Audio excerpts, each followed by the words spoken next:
Back to worldwidegiantgrowers.com.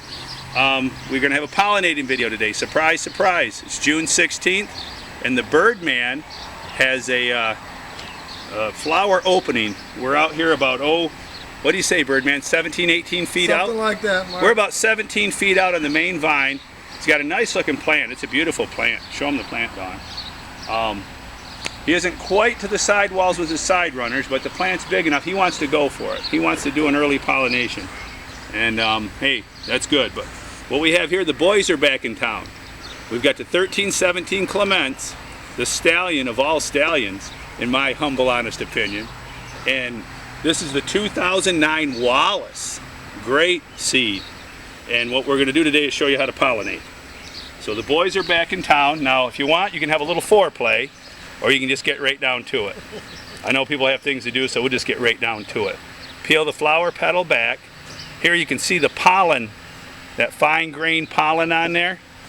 All right, we're gonna take that, and I know this is the female flower. The pumpkin is the female flower. We're gonna take and rub the pollen in here, in the center and around the edges. If you always watch the bees work it around the edges. So I kind of like duplicate what the bees do, working around the edge. They get down there in the bottom, you know. And I typically just leave the flower laying in there, but I always like to do two flowers.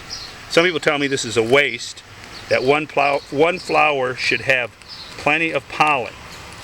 You know, for every grain of pollen, it takes a grain of pollen to make a pumpkin seed.